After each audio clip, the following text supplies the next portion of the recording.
Let me just say this in advance.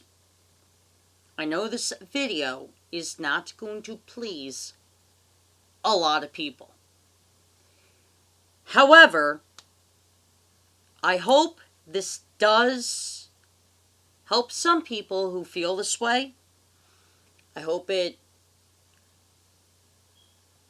maybe motivates people to get help or counseling, whatever. But it's not going to please everyone. So with that being said, let's jump right in. So, I'm a monogamous person. I'm not in a relationship at the moment. I'm single. And it's very hard for me to find a relationship. But it's okay at the moment because I still need to get my life in order. That being said, the people who are in relationships, who are in monogamous relationships, can have great relationships, can have horrible relationships, depending on who they're in the relationship with. But in general, a lot of monogamous relationships are good. A lot of people in monogamous relationships tend to be happy. They tend to have a trust bond that is unbelievable. Now, there are other relationships that adults can have. There's open relationships, which I don't really promote, but I'm not going to say that people shouldn't partake in them, because if somebody wants to do it, by all means do it. It's not my thing, but if you want to do it, go ahead. However, I want to talk to those in monogamous relationships where their partner is someone who wants to have an open relationship and they have a hard time being open to that idea, or they're kind of terrified of that idea. So, this is what I want to say. The first thing is, evaluate the current state of your relationship. The reason why I say evaluate the current state of your relationship is because being in an open relationship will come with struggles and tribulations, just like in a regular monogamous relationship. There's no difference. However, the only difference is in a monogamous relationship, the goal is to be faithful to that one person, and that one person only. While in an open relationship, you have to hold that loyal bond towards your main partner while exploring your other sexual or fill-in-the-blank needs that your partner can fulfill. So there's that, once again, like monogamous relationships, that trust bond that has to be there. However, this is where things get a little bit tricky. Because if you evaluate the state of your relationship and you see nothing wrong with it, then your partner either has to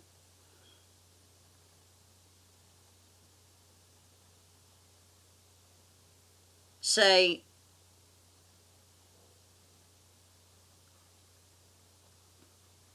that the relationship should end there before trouble starts happening, or your partner should say, you know what? Forget I said the whole idea. Forget I even put it out there.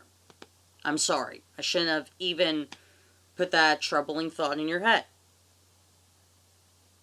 That's the first thing. the second thing is, if you evaluate the state of your relationship and you see that it is kind of shaky, and you think possibly an open relationship could temporarily be helpful so you could build that or take that shakiness out of the relationship, then by all means, if you want to try it, go ahead. That's totally up to you. But I would suggest for it to be on a temporary basis, not on a permanent basis, because the issue is when you are open and do start having an open relationship, there are troubles and problems that can occur. For example,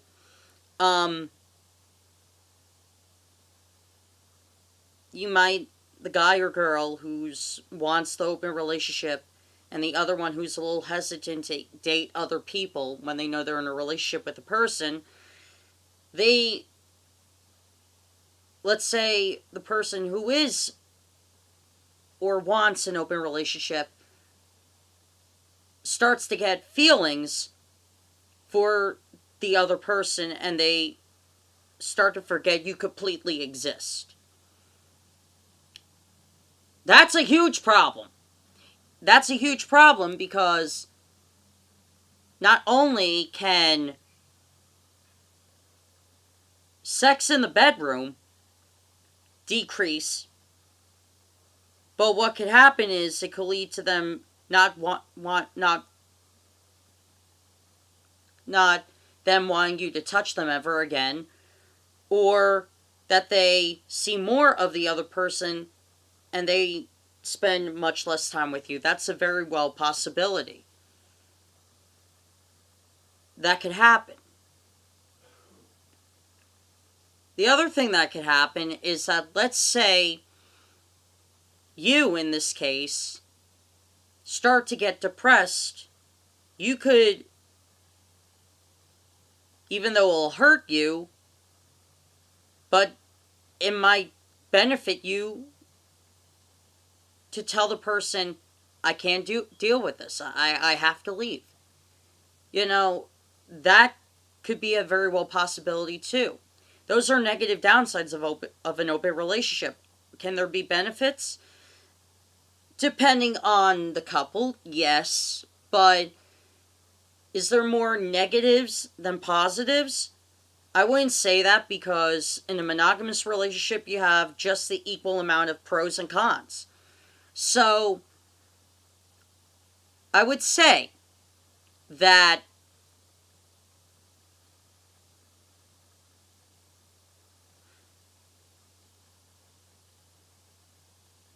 when you evaluate the state of your relationship, think of the pros and cons before agreeing to the open relationship. That is, if you want to do it and you think that could, at the time, temporarily get rid of that shakiness. The third thing I want to mention here is that not everybody is meant to be polyamorous or open to seeing other people while they're in a relationship already. Because here's the issue with that. There's this metaphor of, and it's normally attributed to men, that there are men who think they can have their cake and eat it too. Basically, the idea that men could be in an open relationship and have a primary partner and then practically have the joys of feeling like they're single again. The issue there is that, let's say that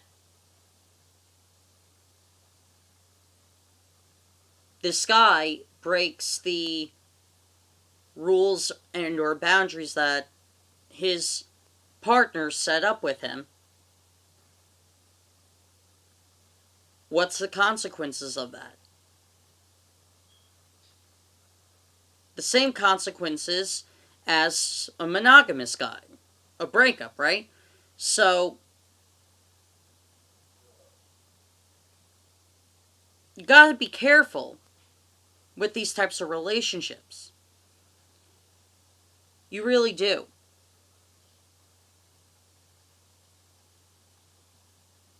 So, the reason why I brought up that metaphor is because in an open relationship, there needs to be guidelines, there needs to be rules. But you can't have your cake and eat it too. This goes for men and women.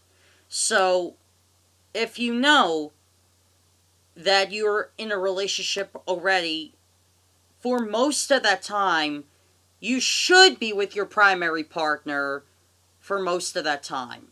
Because relationship is the key word there. You're already in one.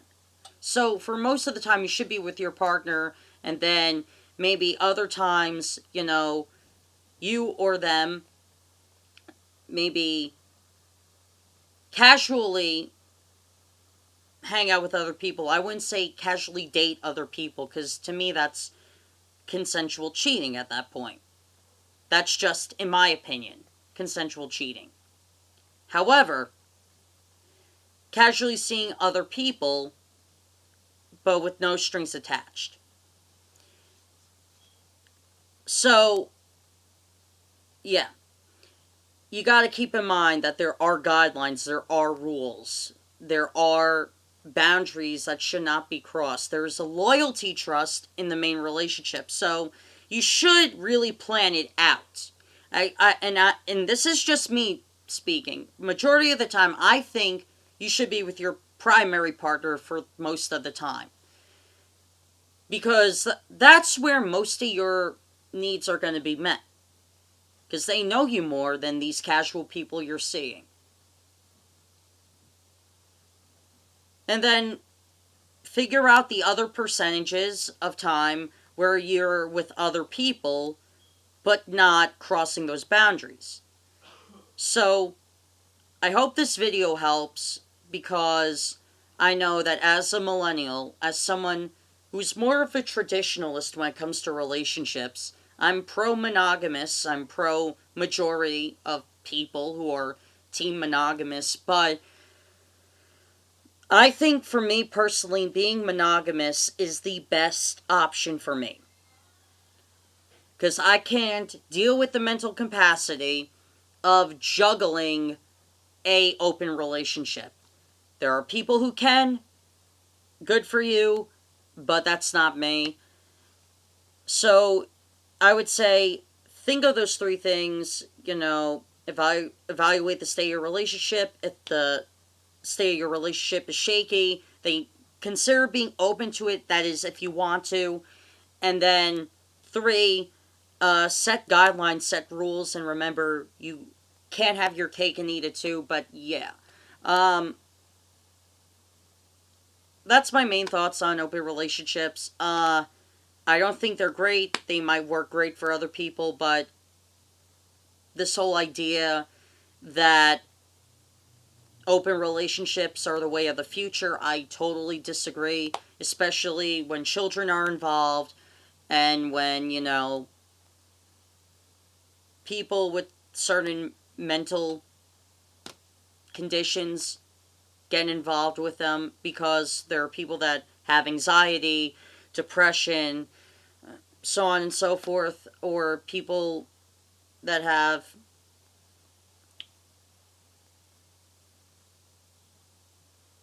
other forms of those mental illnesses that can't necessarily juggle with all that emotionally and mentally. So, yeah, I hope you guys enjoyed that video. That's my thoughts on open relationships. Yeah. See you next time.